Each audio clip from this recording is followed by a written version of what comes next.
যীশু খ্রিস্ট আমাদের সকলের প্রিয়। খ্রিস্ট ধর্মের মহান পথপ্রদর্শক, আলোর দিশারি। আমরা জানি তার জন্ম হয়েছিল বেথলেহেম শহরে, কুমারী মা মেরির গর্ভে। বাইবেল জানিয়ে দিচ্ছে তার জীবন পর্বের প্রথম 12টি বছরের কথা। কিন্তু 13 থেকে 30 এই যে অধ্যায়, এই প্রসঙ্গে বাইবেল একেবারেই নিশ্চুপ। এই অংশটিকে বাইবেল বলেছে সাইলেন্ট ইয়ার। এই সময় যীশুখ্রিস্ট কোথায় ছিলেন? নিকেলো নটোভিচ নামে একজন গবেষক বৌদ্ধ পুঁথি নিয়ে গবেষণা করছিলেন। তার গবেষণা শুরু হয়েছিল ভারতবর্ষ থেকেই।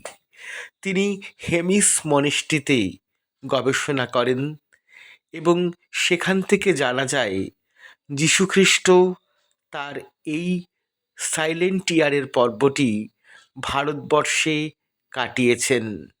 সিল্ক রুট ধরে তিনি ভারতবর্ষে চলে আসেন এবং সেখানে প্রথমেই জগন্নাথ মন্দিরে সাধনা করেন। তিনি যে শ্রীকৃষ্ণের অনুগত ছিলেন এবং জগন্নাথ মন্দিরে সাধনা করেছিলেন, তার আভাস কিন্তু দিয়ে গেছেন অবতার বরিষ্ঠ শ্রীরামকৃষ্ণ। তিনি যীশু খ্রিস্টকে ঋষি কৃষ্ণ বলে অভিহিত করেছেন।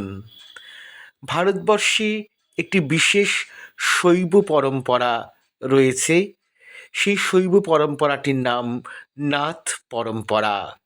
গোরক্ষনাথ, মৎস্যেন্দ্রনাথ এই পরম্পরার অগ্রভাগে রয়েছেন। অনেকে মনে করেন যীশুখ্রিস্ট এই নাথ পরম্পরায় দীক্ষিত।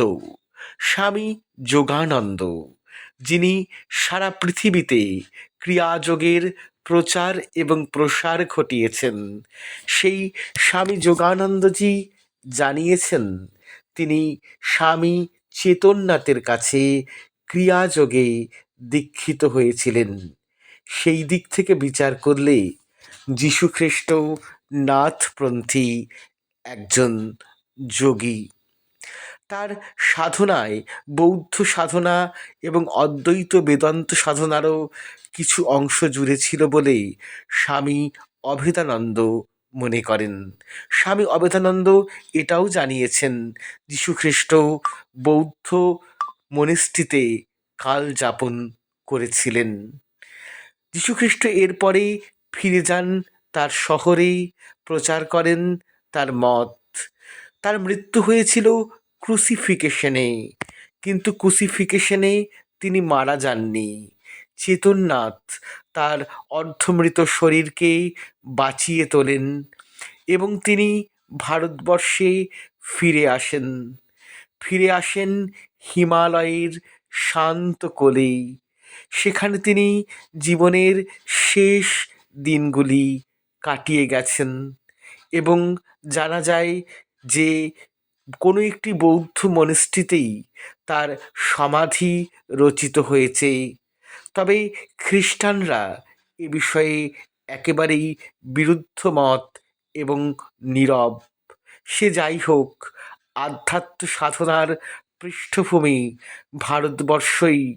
প্রাচ্যের এই আধ্যাত্মপীঠই পাশ্চাত্যকে উপহার দিয়েছিল যীশুখ্রিস্টকে। আপনাদের সকলকেই বড়দিনের শুভেচ্ছা, ধন্যবাদ, কৃতজ্ঞতা।